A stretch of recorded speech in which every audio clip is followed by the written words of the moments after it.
9 अक्टूबर को अफगानिस्तान के विदेश मंत्री आमिर खान मुताकी 6 दिन की विदेश यात्रा पर इंडिया पहुंचे।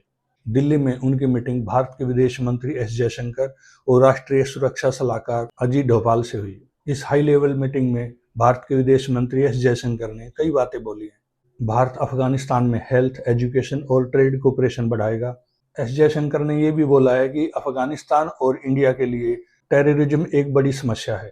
भारत ने ये चीज़ दोहराई है कि अफगानिस्तान की सॉवरेनिटी की रक्षा होनी चाहिए और अफगानिस्तान की टेरिटोरी का सम्मान होना चाहिए। अफगानिस्तान के विदेश मंत्री जब इंडिया और अफगानिस्तान के रिलेशंस को और ज़्यादा मजबूत कर रहे थे, एजुकेशन, हेल्थ और ह्यूमैनिटेरियन ग्राउंड पे जब ज़्यादा डिस्कशन हुई थी, उसी टाइम पे अफगानिस्तान के ऊपर पाकिस्तान ने एयर स्ट्राइक की। 10 अक्टूबर की रात को जो पाकिस्तान की एयरफोर्स ने काबुल के बाहरी क्षेत्रों में एक के बाद कई एयर स्ट्राइक करी। पाकिस्तान ने इन एयर स्ट्राइक से अफगानिस्तान को और इंडिया दोनों को एक तरह से चेतावनी दी है।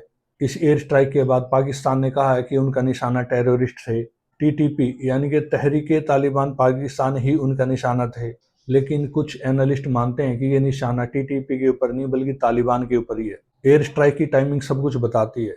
यह हमला उस वक्त हुआ जब अफगानिस्तान के विदेश मंत्री इंडिया के विदेश मंत्री के साथ बैठ के मीटिंग कर रहे हैं, बातें कर रहे हैं, प्लान कर रहे हैं और अफगानिस्तान की प्रोग्रेस पे डिस्कशन कर रहे हैं। एक बात तो तय है कि अफगानिस्तान के विदेश मंत्री आमिर खान मुताकी और इंडिया के विदेश मंत्री एस जयशंकर के बीच में जो मीटिंग्स हुई हैं, कुछ बातें ऐसे हैं जो पर्दे से बाहर नहीं आई हैं। एक तो ये डिस्कशन है कि अफगानिस्तान के विदेश मंत्री ने भारत के विदेश मंत्री से ये पूछा है कि अमेरिका को कैसे डील किया जाए। अमेरिका अफगानिस्तान के बगराम एयरपोर्ट पे कब्जा करने के चक्कर में है।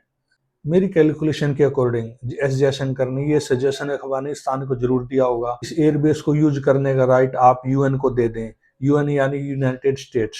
उस केस में अमेरिका इस एयरबेस का यूज मिलिट्री पर्पज के लिए नहीं कर पाएगा। और मेरा ये मानना है जो दूसरी डिस्कशन जो पर्दे के पीछे रही, जो खुल के नहीं आई, वो थी बखान कॉरिडोर का यूज। इंडिया बखान कॉरिडोर को यूज करना चाहता है, पर ये दोनों डिस्कशन खुल के मीडिया में ना आई है ना आएंगी।